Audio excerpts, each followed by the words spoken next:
Our pal Dave Landau is here, comedian, television host, movie maker at times, and now published author with his brand new book, Party of One, by Dave Landau. First off, where do people get this book? It will be available April 3rd. You can go to Amazon to get it. Just put in Party of One, a Fuzzy Memoir, or you can go to my site, davelandau.com, and click on Party of One. You can pre-order the Kindle right now. For some reason, you can't pre-order the actual hard copy, but you can get both of those. And next week, I'm working on an Audible, so I'm going to put that out in a little bit. All right. So the book will be eventually on Amazon for you to actually purchase. Yeah, April 3rd. Unless you want the Kindle, you can purchase it now, and then it'll be delivered April 3rd. Being a comic, are you bringing some of these around with you show to sell, sign in person? I just brought some to Spokane, Washington, where I am, and it's Saturday. I've been here. I did shows Thursday and Friday, and I sold out halfway into the late show Friday. That's fantastic.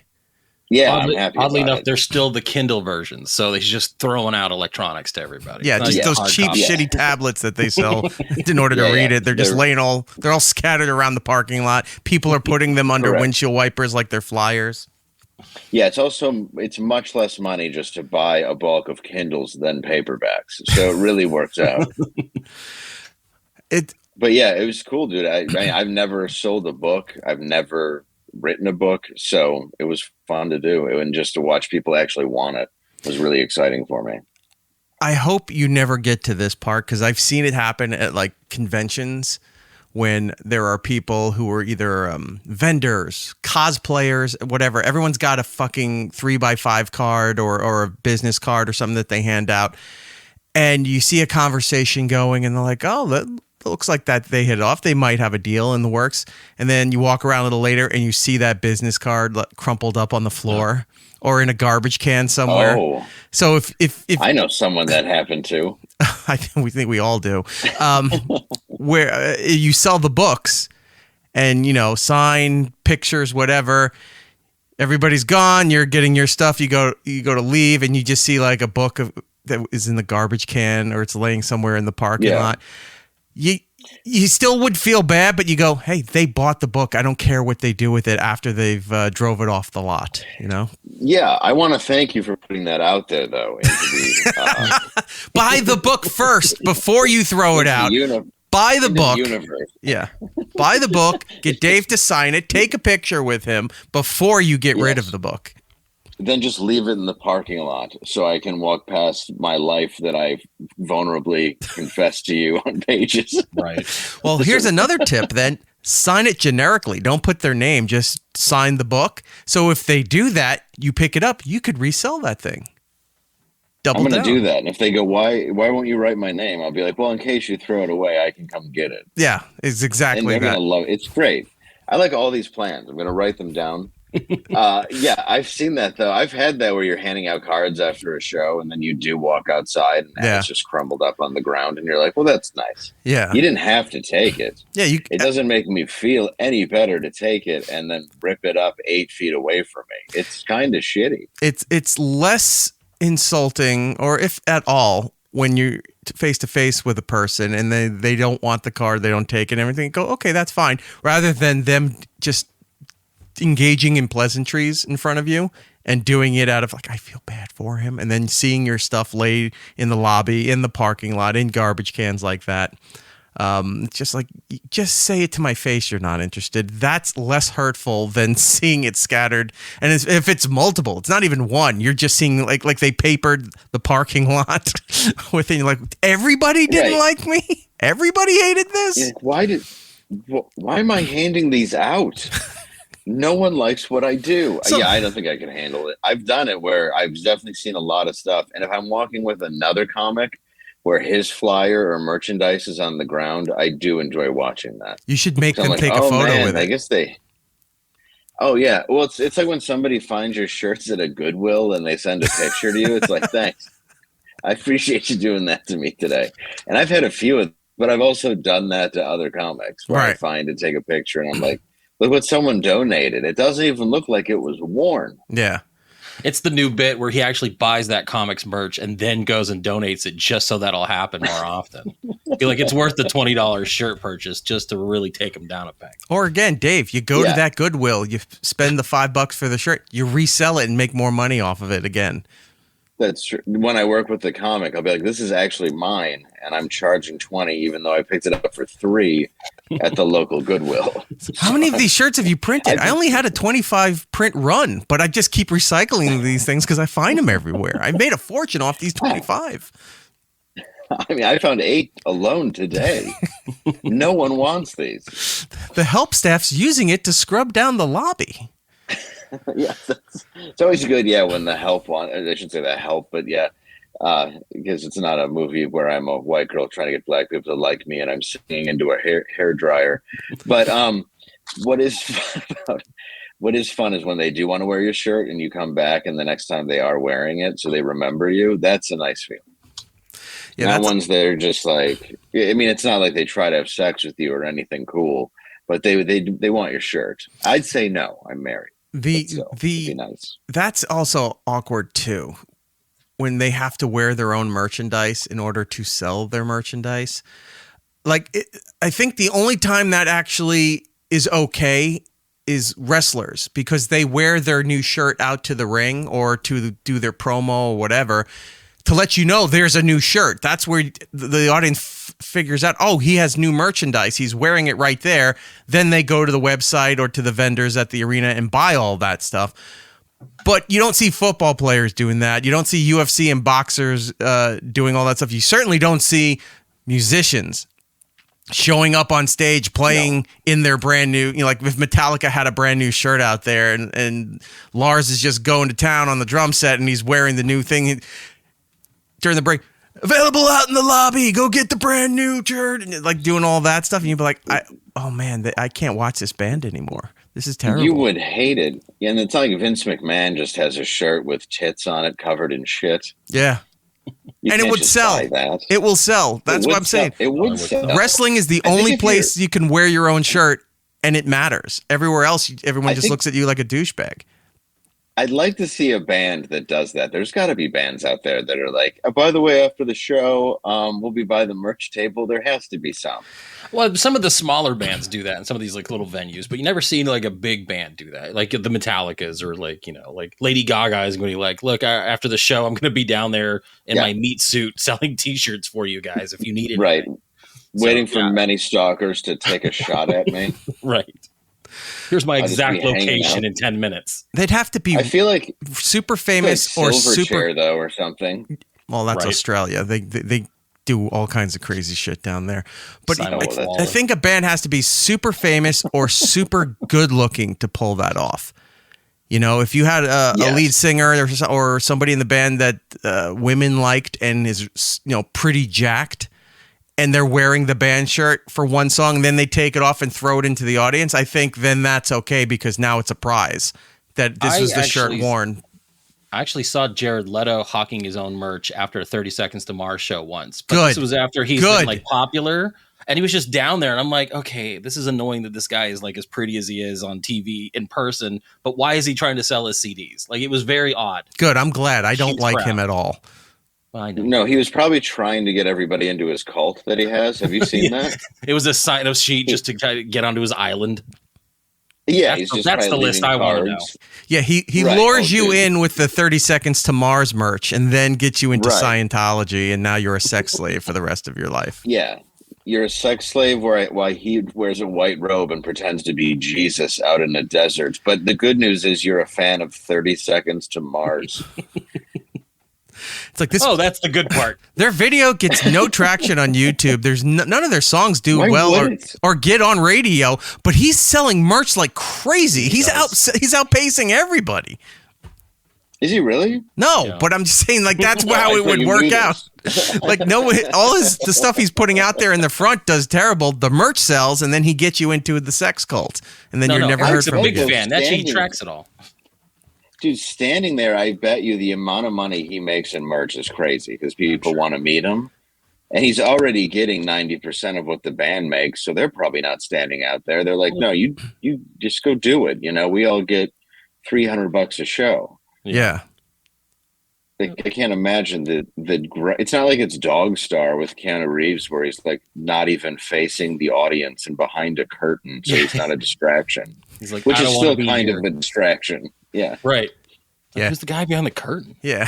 He Keanu performs Reeves. like the Wizard of Oz. You just hear the voice, but you head. don't. Yeah. There's just a projection on the screen in front of him. You never see him. Yeah. Well, the lead singer does that too. He's like, I don't want to be the front. Dude, I never knew that. And then when I went and saw him live, and then I saw him, God, I forgot what other band I saw him with. And he was just in. I think. I know it's his other band. I think it's Pussifer is his other band. But yeah, he doesn't like to be one of them. Dude, he's in the very back, standing on top of like a high rise, and then it's just smoke in front of him, and he was wearing a mask. And I'm like, I don't even know if it's him. Like, he really couldn't tell. Yeah. Just buy my wine. Yeah. Oh God, that's another one. All the liquor people have now. Yeah. I mean, I guess make money any way you can, but I just would feel weird being like, yeah, this is Tool wine. You didn't really see that push until about 20 years ago. There were some celebrities that had a wine, but it wasn't like they had a vineyard. They had a specific like signature wine with an existing vineyard. Maybe they had a deal with like Smirnoff or Absolute Vodka that they were pushing.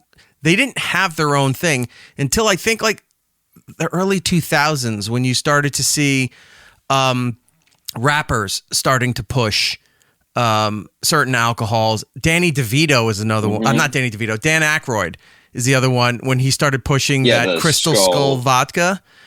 And he was going on shows and touring, making appearances, just not for like a new Ghostbusters or a new movie or something. Just he was showing up on daytime TV with the Crystal Skull just to push the vodka. Like that was the whole promotional tour. And between him and then in like some of the rap, I think like Jay-Z, Diddy and stuff, they were all putting their stuff out because they all used to love. You bet they were. They all loved Trump. Lotions. Sorry, go ahead. Yeah, baby oil. Back in the day. Well, now it's a whole different set of skincare products that they do put out. But back in the day, I used to hear like 99, 2000 around there. I used to hear interviews with like Diddy and Trump and other rappers where they not Trump, Diddy and Jay-Z and other rappers that liked Trump because he was like one of the first successful guys to just put his name on everything, whether it's sold or not. His name is on every building. His name is on a board game. It's on a vodka. It's on a clothing line. It's on everything. And a lot of the rap community took from what Trump was doing and started doing that, like started making their own things. The 2000s, I think, was the big push for celebrity alcohol because then you started seeing shitty reality TV show stars were putting out wine. Like that one lady from, she was on one of the Housewives shows, had that Skinny Girl line that blew up, and she made like $1 billion from a Skinny Girl vodka. They had popcorn, they had wines, they had all of this stuff there. This whole thing blew, and she would go to liquor stores around the country just to do signings. Like you're sitting there signing a bottle of a low-calorie margarita to all these other desperate women and just taking all of their money.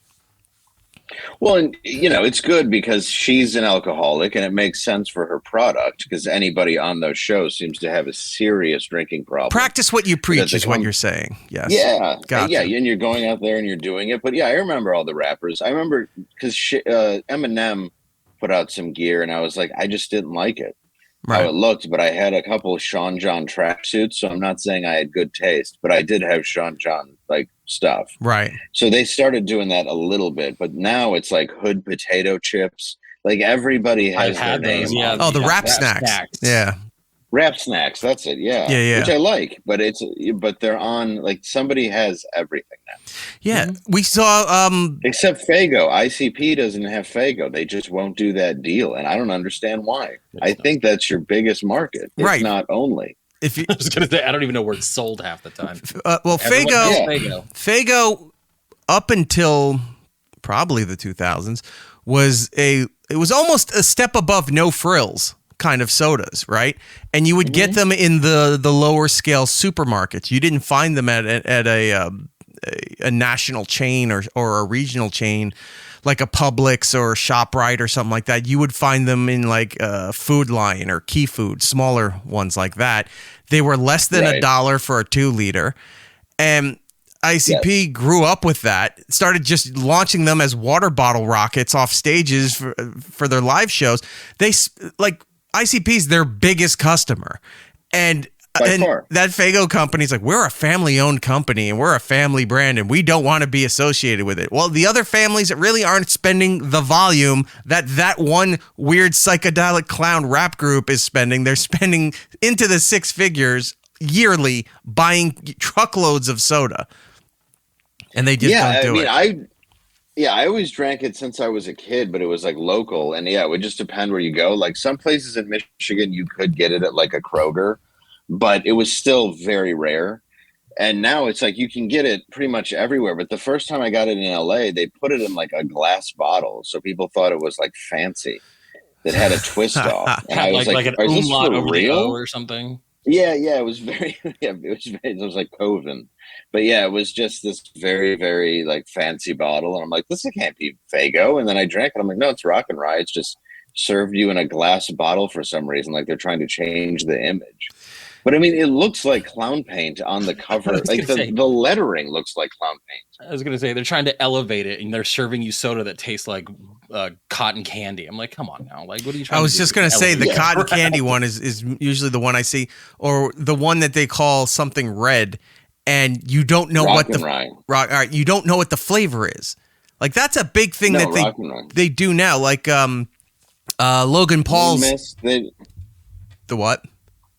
Moon Mist. I'm just naming them. Yeah, the only one you know for sure is these could either be Bath and Body Works candles or Faygo flavors. Yeah, either way.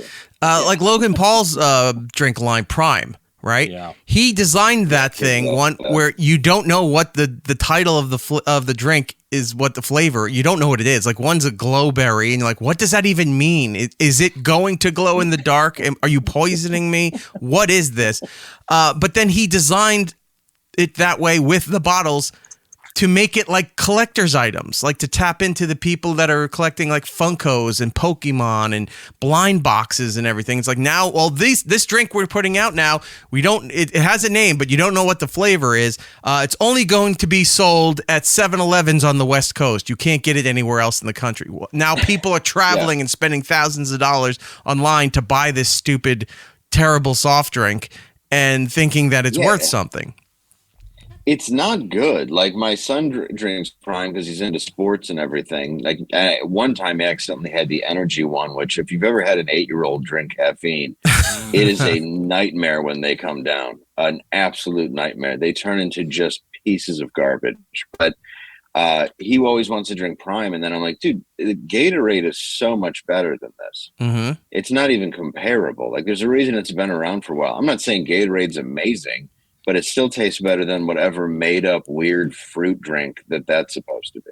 Yeah. And they sell the powdered things now too. Like you usually see them up front at a Target. If you don't want to buy the bottle, you can buy essentially the Crystal Light version of it.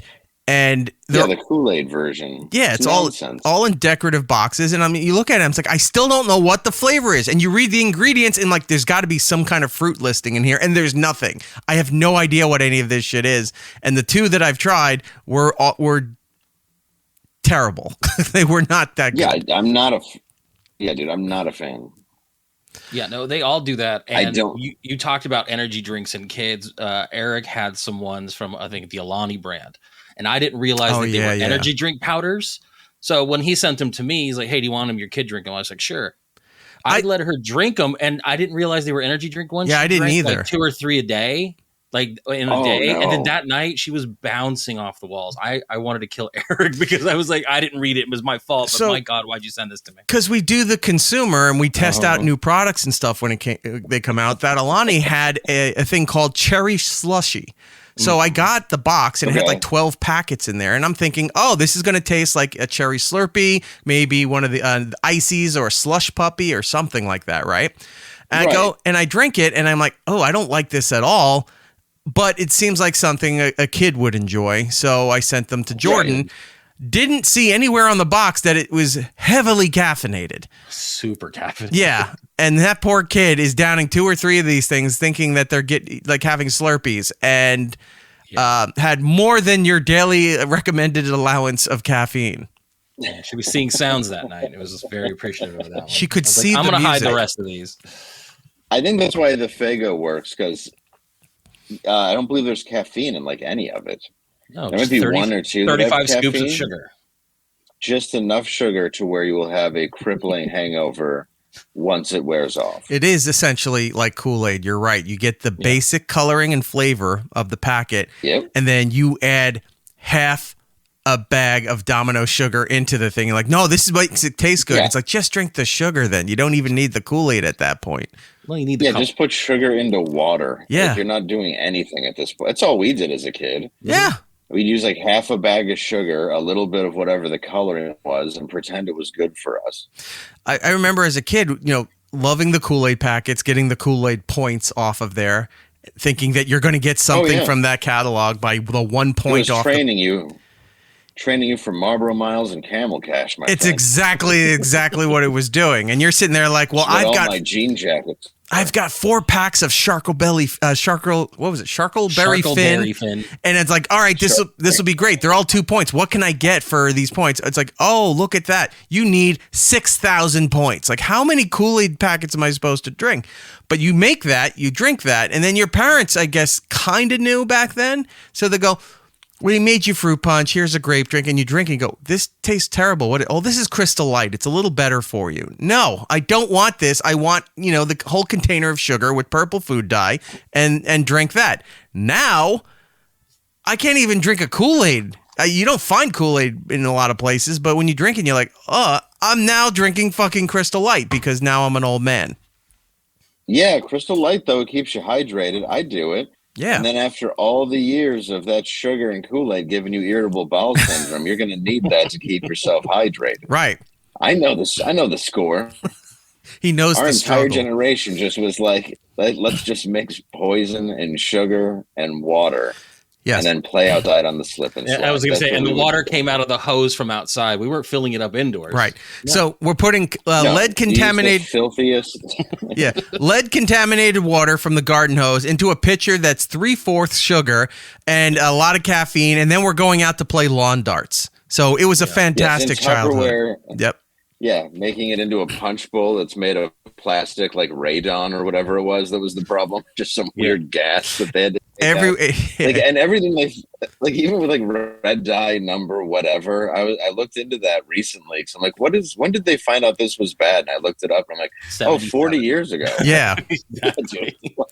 Yeah, but just like everything else with the food stuff, it's like, well, yeah, it can do that, but let's just put just less than that amount that will cause that problem, and we can still legally put it into food products. Then you know what? Sugar's getting a little costly, so let's do high fructose corn syrup. All right, but what if that, for the people who have problems with that or diabetics, whatever. Oh, we have this thing called aspartame. Oh, is this great? No, not really. It eliminates the diabetes, but it still can poison you in other ways. So you have no alternatives to turn. Now at least they have like, what is it, Truvia?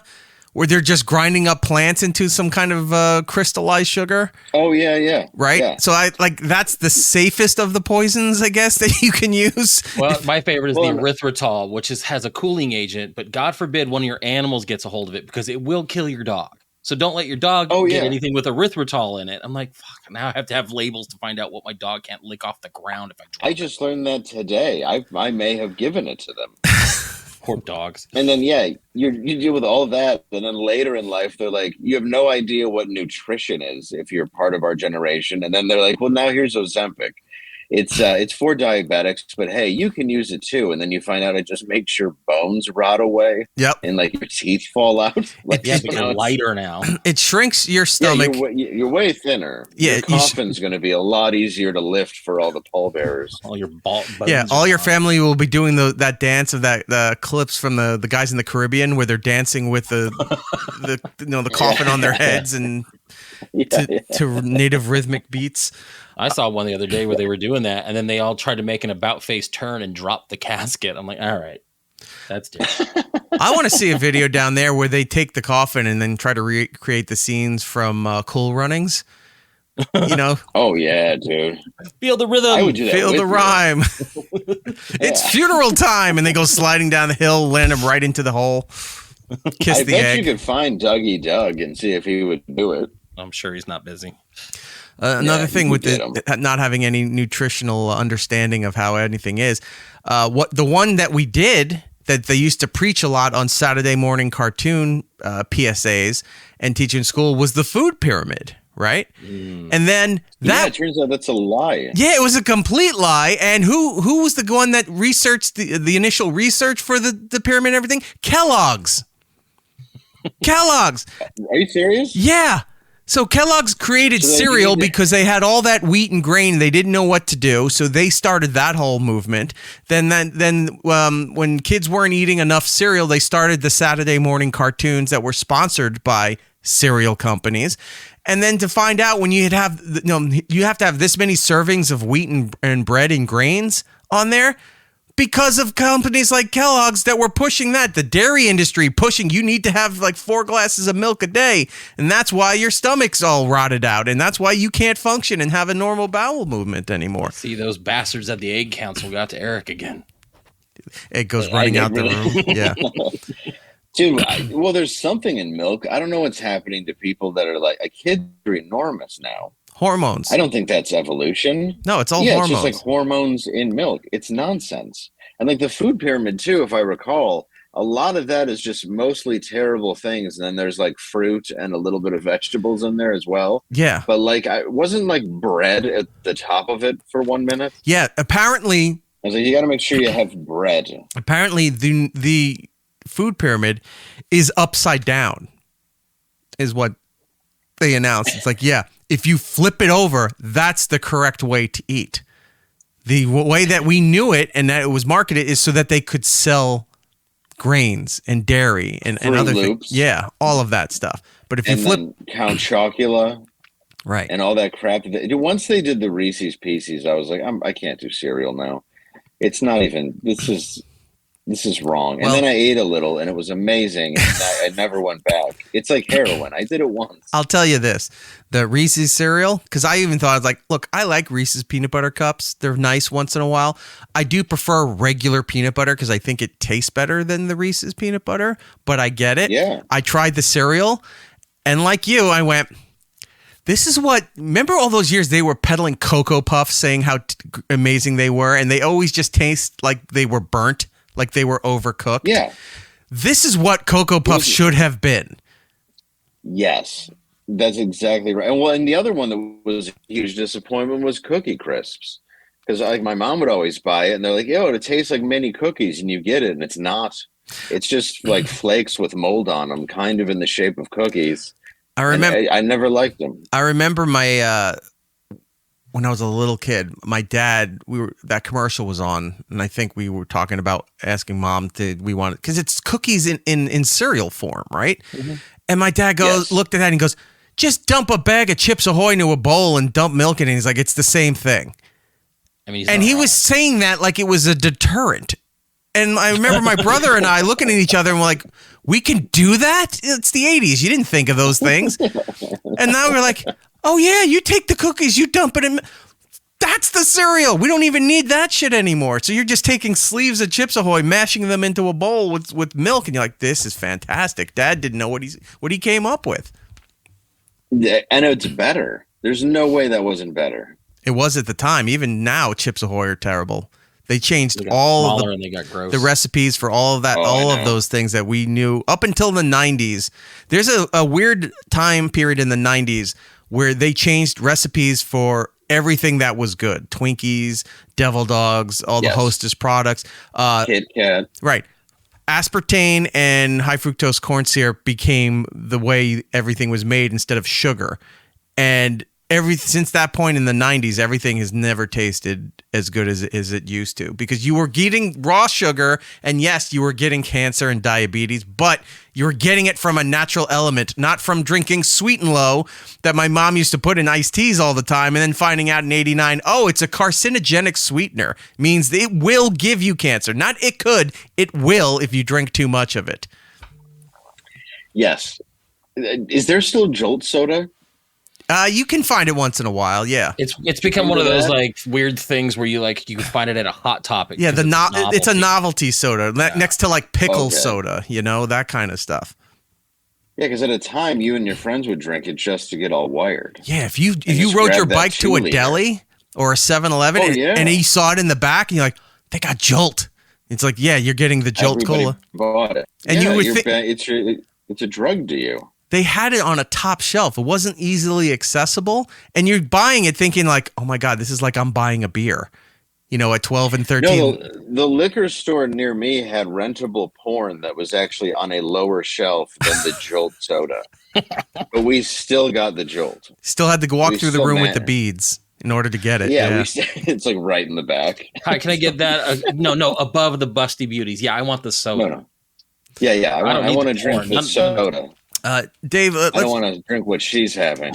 Let's switch gears here a little bit because we got to get into the book, and then I do want to talk to you about Normal World real quick over on the Blaze Network. How's that show going? Good. It's on YouTube and Blaze. It's we got a good little cult following. It's going very well. It's fun to make. You still have a long-term contract with them, or is it coming up? What's going on? I am there. I'm with them until next April. Oh, so good. So you got at least a year. Fantastic. Yeah. So that's where I'm with. I'm there for a year. It's fun to do, and it's getting better. We've had some interesting experiences throughout, but I'll talk about that after I read my contract. Fantastic. I love that show. It's a unique format. Dave has always been very nice over the years to invite me to come out there and do that. And when Dave all of a sudden's like, I know I invited you out, but I have to go do something with my kid, or I have gigs that I forgot I have to go do. Do you want to co-host the show? I was like, yeah, I have no problem with that. I was going to say, I thought the running bit was Dave would invite you on the show and then miraculously just not be there when you're around. Yeah. It felt that way. It felt that way, but I didn't care. I got to sit in Dave's seat and host the show. So I was like, good. Dave doesn't have to be here ever again. I'll just sit here and host the show for him. You can sit there and hang out. Yeah, the second I hear you're coming, I'm just like, oh man, not feeling great. Like, you're gonna love dates somewhere else. Yeah, first flight out of Texas, and he's gone. Yeah, no, I appreciate you doing it. I like to have guest hosts. Don Jameson just did it last week, and a few other people jump in. It's fun and then a lot of the nerd culture and stuff, so it's fun to just have you on the show and doing it.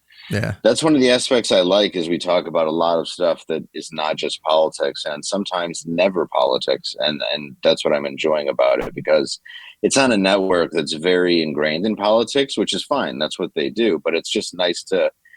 Everything's already political, so you might as well just talk about it because there's always going to be an element in anything you do now. Right. Yeah, and that's what I noticed too. Like I would watch when Eric would go on and be supportive and stuff like that. And he knows that I'm a raging lefty and I hate everything on the right.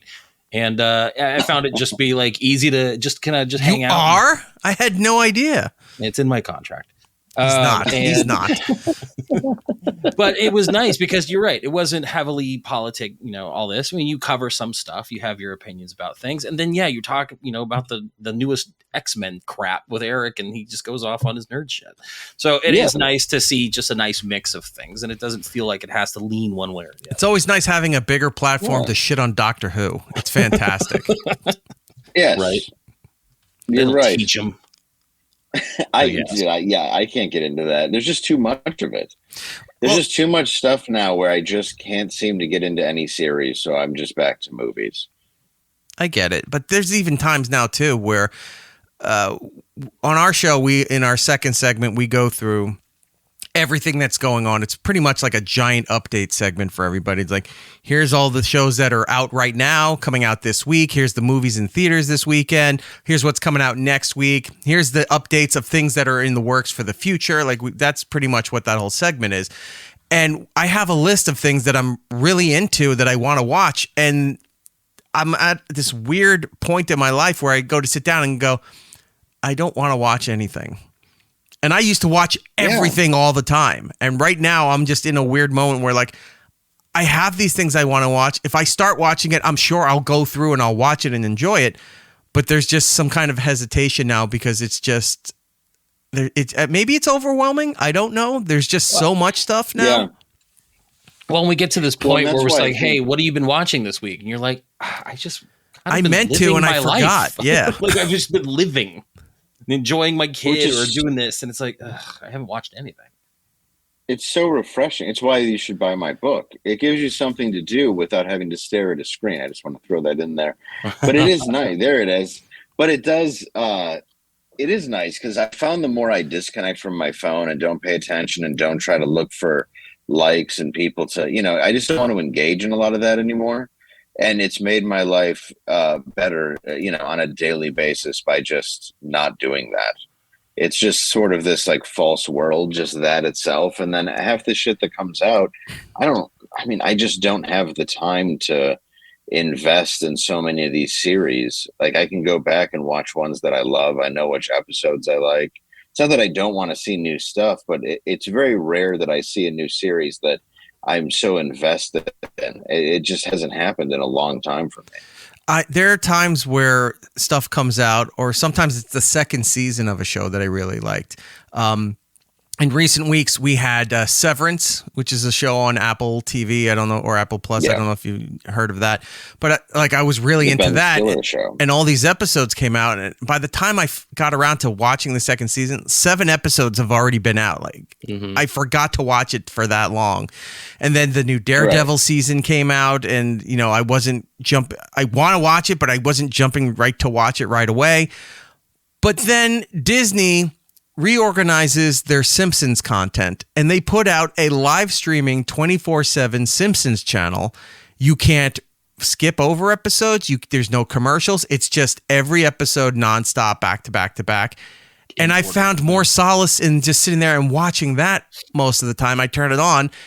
I have no control over it. If it's an episode I'm not too crazy about, I'm still sitting there and watching it. And I've been finding that more enjoyable than the shows to seek out to watch. Because it took the choice out of your hands where you're like, now I don't have to think, just put it in front of me. Yeah, that's a good point. My son he's 10 and he's been into The Simpsons now for about 2 years since Disney had put it out. So I kind of hadn't been paying attention to the show, and I love the show, and I love a lot of the writers, and I just hadn't paid attention to it in probably at least a decade. But going back and watching all those old episodes and just seeing how they hold up and how much he loves them it's really fun for me. Like I would way rather do that because I really did forget how brilliant and fun that show was. Yeah, I was just telling Eric. I forget that show. Same thing. The other day I was telling Eric the same stuff because I have a daughter who's 13 who's just kind of getting into it with me as well, and I was showing her some of my favorite episodes and things that I found funny, or I'll reference the show constantly with dumb lines and this is where the episode where that came from, or I'll say stuff like stupid sexy Flanders. So I had to show that episode. Like it's neat kind of revisiting that with the kid where they're starting to understand it a lot more, and having it accessible like that has been great. Oh yeah. Well, there's a book too. There's a guy, I'm going to just look it up. Maybe you know who he is. John Schwartz. He was one of the writers for The Simpsons. Thank you. Yeah. And he wrote so many funny books. And one of my favorite books is The Exploding Detective. And I love that he would just write in a local restaurant in LA until they said you couldn't smoke. So he bought the booth and put it in his house. And looking back on his old episodes, they're so good. And like when I've read his books, especially The Exploding Detective, that's my favorite. It's just on a different level of creativity that you don't see anymore because the show was functional. So I think they let them do kind of whatever they wanted to a degree, as long as it fit the standards of television, as opposed to what they thought would sell or please people. I mean, years later, obviously, you have the whole Apu shit and all the stuff that kind of just made no sense, to stop, doing these characters. But I mean, up until then, I think they had a lot of freedom that shows didn't have, ended being a cartoon. If you're just listening in, we're talking to Dave Landau promoting John Schwartzwelder's book, The Exploding Detective. That's right. He's not here talking about his own stuff anymore. Get it on Amazon and wherever books are sold, plus the audiobook, Kindle, all of those things. Semi-4s. That's right. All the formats that you need. I don't even know what that is, but yes. That's the thing where on the tarmac that they have the flags to tell pilots where to go and how to do everything. It's all just flag. Oh. It's like Morse code using flags. Like this thick. Yeah. I get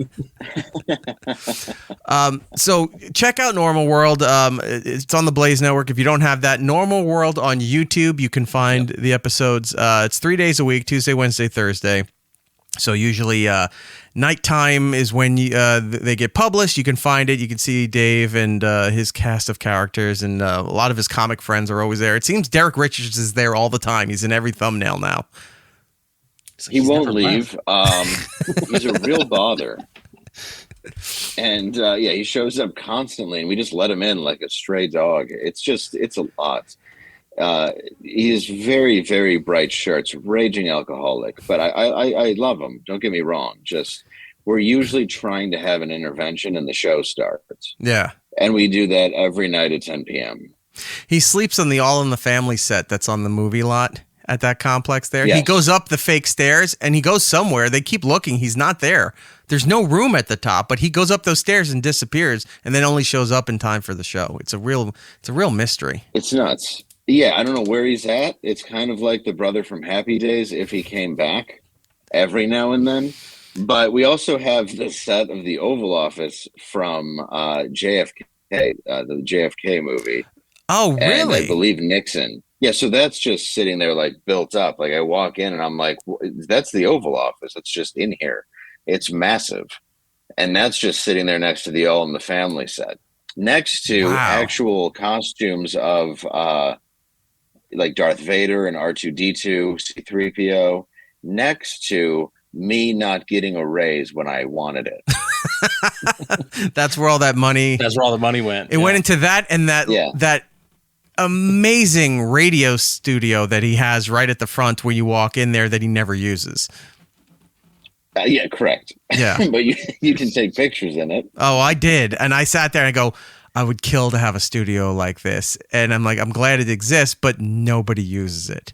Like he's never in there. Yeah, he uses it on occasion. He's got a ranch though. Yeah. And anybody who has a ranch is, you're busy and you have money, but it's like, I'll be doing the show from the ranch today. Okay. I don't say that.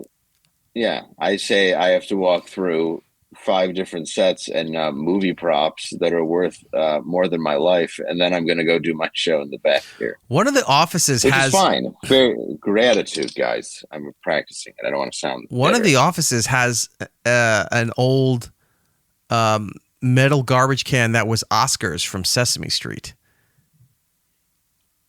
Is that true? That is true. I took a photo with it. I saw it there and I go, this is one of Oscar's original garbage cans from Sesame Street. I'm like, this place is amazing to work and yet shouldn't exist at the same time. Yeah, it's incredible. Well, they have original Stay Puft Marshmallow Man heads from the first movie. Right. They have, and I see the Ecto one behind you, which is awesome.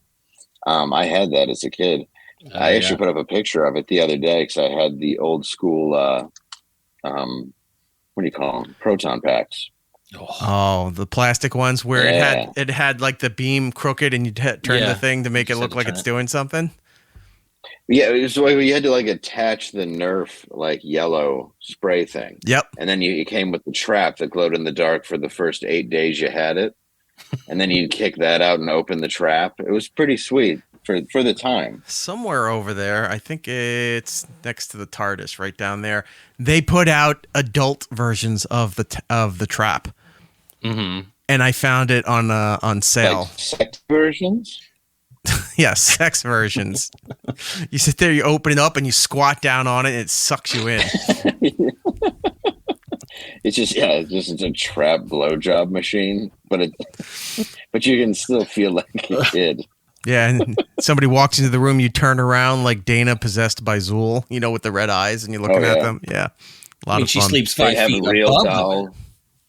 Yeah. Oh, I know. Yeah, they have a real doll of the ghost. I guess in the first Ghostbusters, that was the reason why, like, Dan Aykroyd's laying there before the ghost fillets him. He's wearing like a general outfit because there was like an entire scene shot at like a Civil War place that they never actually used in the film. So for some reason, he's just in that garb of, getting filleted by a ghost, but like the scene wasn't used. That's why there's like that big 80s montage. Yeah. And there's just a ton of stuff where Ivan Reitman had to be like, look, Dan, I appreciate that the movie is 6.5 hours long that you wrote, but we just have to whittle it down to at least like an hour 40, hour 45. And you can picture Dan. Sit through it. You can picture Dan. But we got to go to Colonial Williamsburg. We have to. We got to be on set and to make it authentic. It's like, how about we just? Yeah. You can wear the sword and the General Lee outfit, and then we'll just have you running around a field, and that's what we're gonna do. I gotta see if it's on. I have a copy of the work print version of the Ghostbusters, so I gotta see if because it's got a lot of footage that never made it to like the actual pressing. So I gotta go check that out and see if it's made its way in there, because that would be funny. Yeah, it's pretty amazing how I forgot how long the script was initially, but it was insane. Mm-hmm. Where they had to go back and be like, this just can't be made. There's no way. It was already, when you think about when it came out in '84. The fact that it looks as good as it does still today it's mind-boggling how great they were with that film. For a bunch of people on coke and a writer with autism who didn't know it. One of the best things they figured out was that if things were shot on film, the special effects were their own layer, right? So they could always go back into the masters and remove things, and that's how they've updated sound and effects on that. A great example of that is Star Trek: The Next Generation, right? When that show came out, the entire show was shot on film. They never did video, right? So it was shot like a movie. Okay. They went, and when they were going to put out the anniversary Blu-ray set, they went and scrubbed all the special effects that were in the show, be it like, when he would hit warp speed, that snap effect, the photon cannons, lasers, whatever, explosions, wiped it all out, redid all the effects for that stuff. And you're seeing them as they looked in the late 80s when that show came out into the early 90s. You see them young versions of themselves, but the special effects all around them are very modern and like through the roof. And you go, thank God they figured that out. You can go back and fix things that way, not go back and go, hey, let's we have this AI technology out. Let's take out that scene from Breakfast and Tiffany's where Mickey Rooney's acting like the Chinese guy. Let's just erase that out and put an authentic Chinese guy in there. It's like don't go back and do that. Clean it up. Make it look nicer. Make it look brighter with that technology. So they did that with Ghostbusters and I too. Thought, and really, Andy Rooney, could you, or Mickey Rooney, could you tell at all like that he wasn't Asian? Well, they took him out and put in Andy Rooney's version of the Chinese guy, so it was still weird. Yeah, Andy Rooney was just sitting there like, this is a big problem. He's just complaining about very small things that don't bother anybody. Right. This chair is a little wobbly for me. It's like, stop, just say the lines. They call it the Rooney cut. They just keep putting different Rooneys in there. As opposed to Mickey Rooney, who was apparently a monster running around in a rice paddy hat and giant buck teeth. Like, it looked like he just bought it at a racist joke store. But it's like, leave it in. Why would you? Like, I hate when they go back or want you to apologize. Like, they've gone at so many people now. I did something with Patrick Warburton where they want him to apologize for the humor on Family Guy. And it's like, why would he?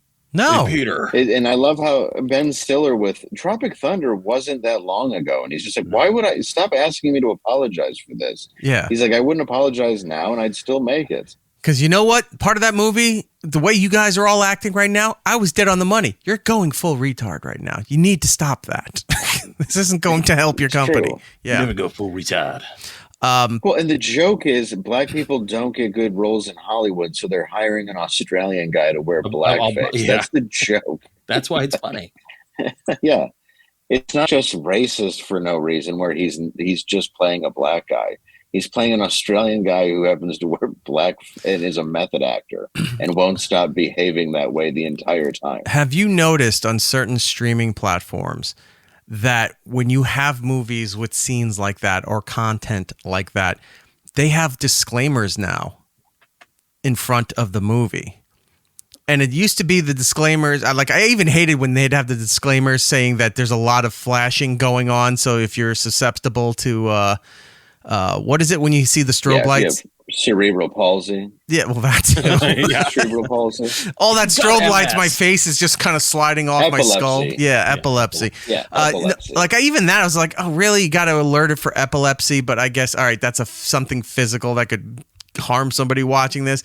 But now they got to put on there and saying the content in this movie was shot in a different time period where certain stereotypes and other things were appropriate at the time, but not appropriate by today's standard. You're like, Disney was doing that for their cartoons for a while on the streaming service. So like Dumbo would be like, hey, guess what? Black people were used to make the circus go. Like, we get it. It was filmed in the 40s. Yeah. They just recently removed all that. They just recently we what? Understand that we understand that the Black Crows, it was a choice. We get it. But I don't like that they have smoking now. They have like everything that could ever be somewhat bad in a movie. And it's like, well, you could smoke in every movie imaginable up until recently. And now if it's in there, it's like this movie contains smoking. And you're like, well, fuck, I can't let the kids watch this. Yeah. It's There's no way to, who cares? It's every little thing that would make a movie exciting. They warn you about. Why? To deter you from watching it? And I'm here watching Howard the Duck as a young lad watching a duck with tits. Like, no one cares. No one cared. Yeah, just watch the movie. A duck with tits sitting across from a mad scientist pedophile. Right.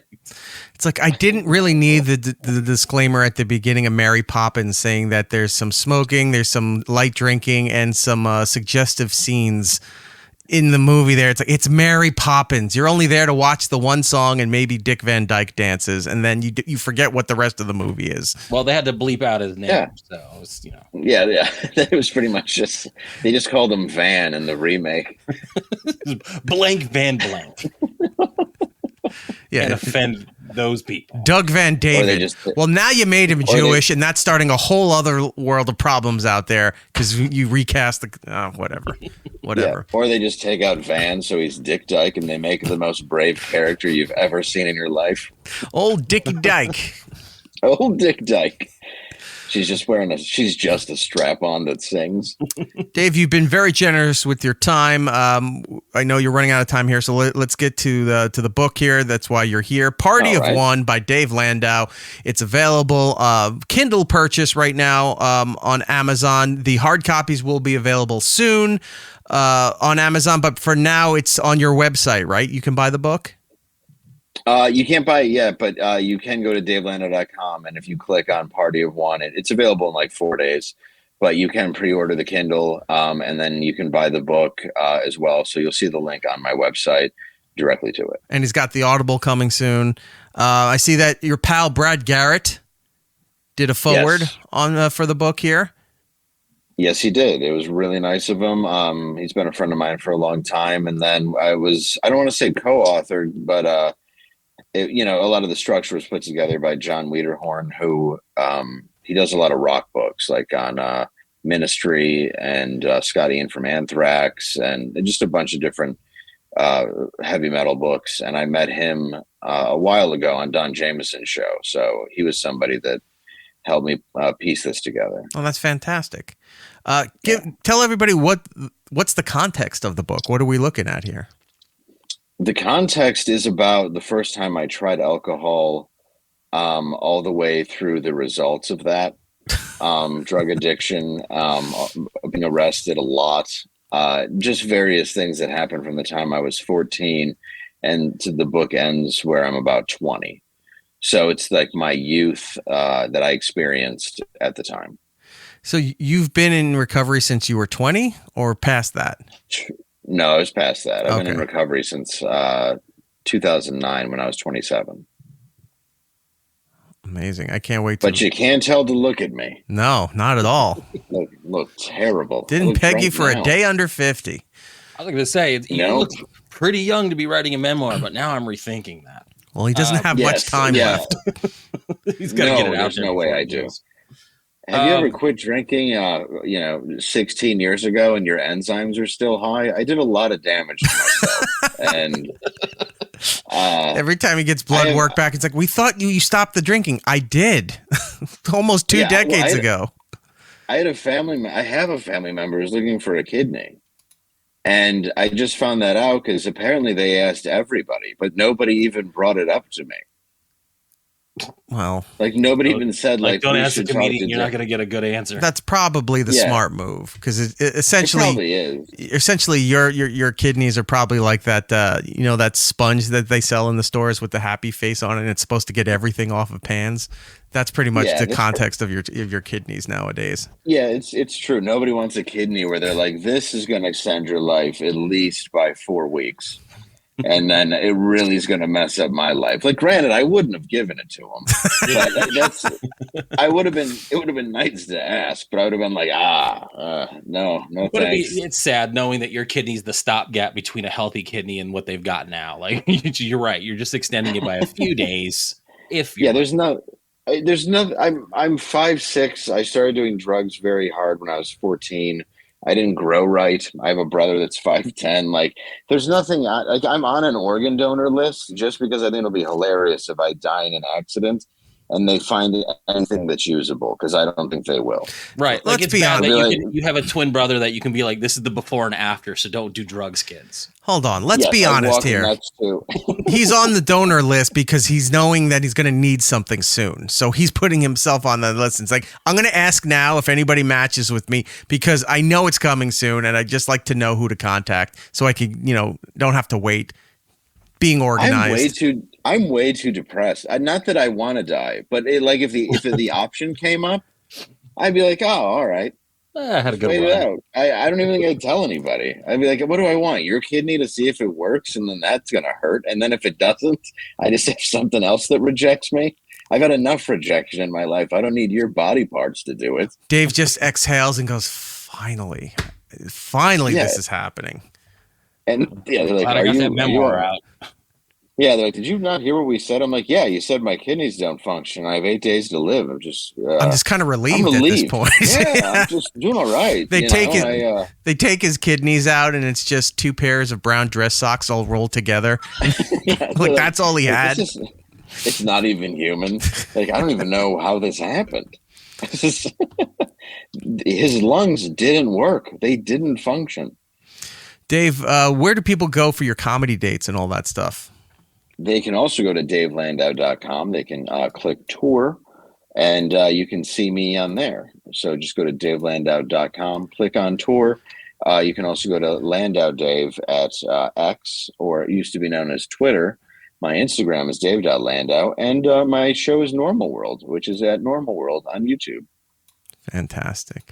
Dave, thank you. You've been so generous with your time. Thank you for finally having a chance in your busy schedule to come and come hang with us. And thank you for having me. I was glad to, return one of the many favors you did for me. You sat in on the show that I used to do with Brian Johnson and hung out for a little bit. I love that. And the audience didn't, but we did. We enjoyed it.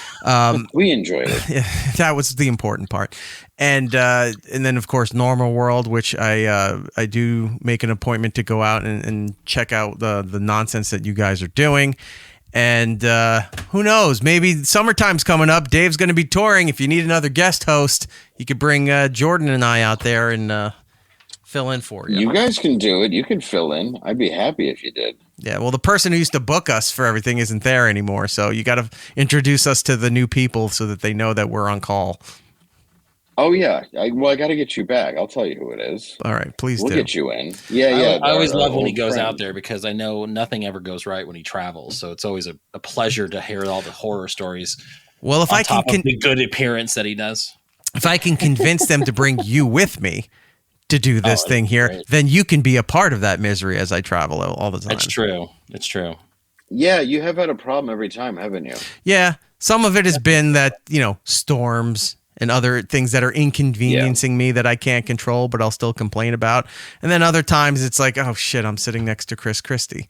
And that's that was a thing. So was that? Did you really? Yeah, I have a photo of me and him at the airport. We just went through the clear, clear check, the pre TSA clear check thing. And we were just talking online, and we took a photo and stuff, and he was going out to Dallas. So I was like, okay. And I was like, I thought we were going to keep walking. He made a beeline to Jersey Mike's. So he went. Of course he did. Yeah, he went over there, and I said, probably hadn't had a sandwich since the one in the car before he got dropped off at security. So that was enjoyable, and that was right before the official debates were starting for the 2024 election. Remember, he made like the first round with Trump and everybody, and then by the second round, everybody was already gone. Like nobody qualified. It was just going to be Trump. And like, we don't need to do these debates anymore. It's already done. So. Yep. That's cool. I didn't even realize that. Maybe you told me. I forgot, but yeah. No, I don't think I told you, but first class seats. Fun time. Yes, he had the extended seat belt. We got to bring the extra one over, and they're like, okay.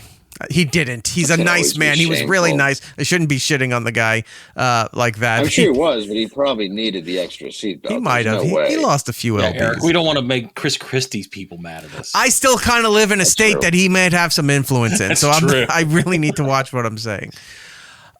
Dave Landau, buddy, thank you so much. Again, get the book in all shapes and forms. Party of One. Yes. He will start selling them at the shows. Buy the book before you throw it out. That's the important part. Don't just take it off the table and huck it across the lobby.